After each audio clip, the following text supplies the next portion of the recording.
뉴스룸의 탐사보도 트리거. 오늘 전해드릴 내용은 우리나라 기간통신망 사업자인 KT가 고객들 PC를 해킹했다는 의혹입니다. 웹하드를 사용하는 KT 고객 PC에 악성 코드를 심은 건데 피해 고객이 60만 명에 달할 걸로 추정돼 경찰도 수사를 벌이고 있습니다. 안지현 기자가 취재했습니다. 지난 2020년 5월 국내 웹하드 수십 곳이 먹통이 됐습니다. 웹하드 업체 게시판에는 원인 불명의 오류를 호소하는 이용자들의 글이 쏟아졌습니다.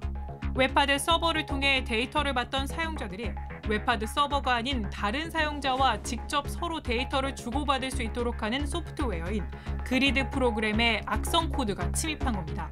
저희 쪽 그리드 서비스에 좀 해킹 공격으로 의심되는 게 있어서 굉장히 악질적으로 방해를 하고 있는데 피해자들은 모두 KT 인터넷 회선을 사용하고 있었습니다.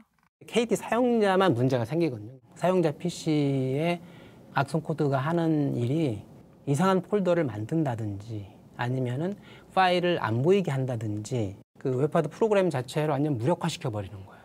그거로 인해서 PC 자체가 먹통이 된 경우도 있어서 신고가 들어왔고요. 한 달 동안 피해를 입은 사용자만 약 60만 명으로 추정됩니다. 분석한 결과 파일들을 숨기기 위해서 제작된 악성 코드였거든요.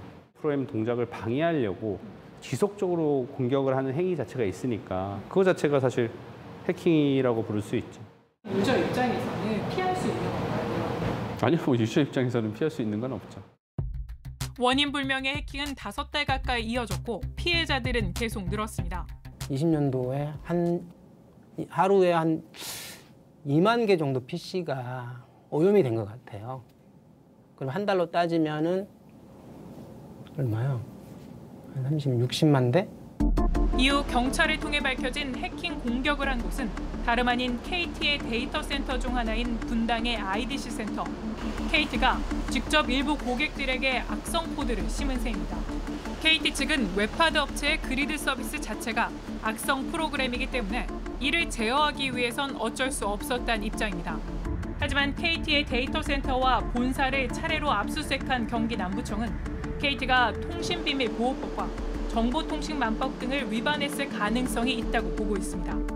경찰은 지난해 11월 KT 직원과 KT 당시 협력업체 직원 등을 포함해 13명을 특정해 검찰에 송치했고 지난달부터 다시 보안 수사를 이어가고 있습니다.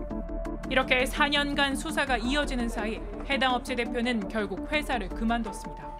의심은 했지만 현실로 다가오니까 되게 좀 무섭더라고요.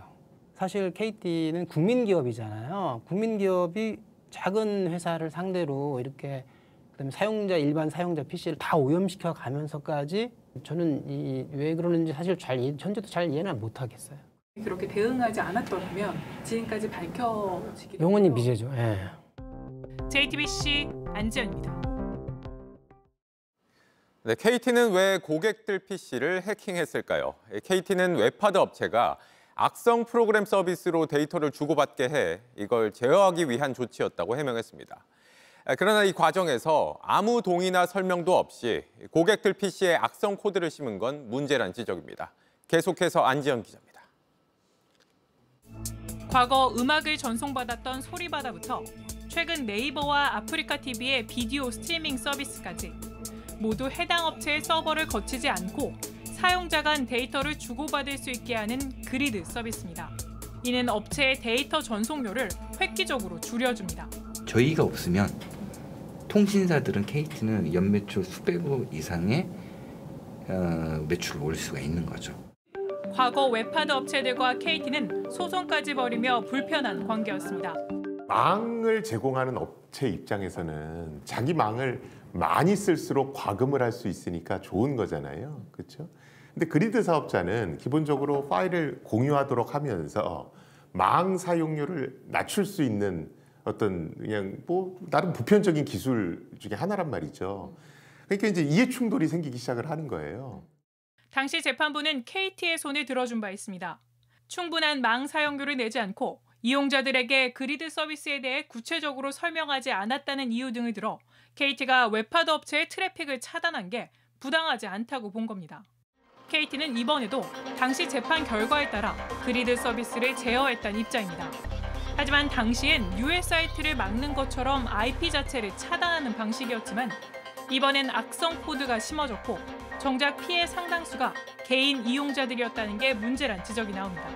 특히 이용자들에겐 어떤 사전 설명도 없었습니다. KT가 저지른 해킹 행위가 불법이든 아니든 우리 입장에서는 피해가 발생을 했고 법무팀을 통해서 내용 증명을 날릴 수도 있고 공식적인 절차들이 있을 거란 말이에요. 그런 거를 밟지 않고 해킹이라는 방법을 쓴 것 자체가 상당히 이해가 되지 않아요. JTBC 안지연입니다. JTBC 뉴스를 시청해 주신 여러분 고맙습니다. 저희는 저녁 6시 50분 뉴스룸에서 뵙겠습니다.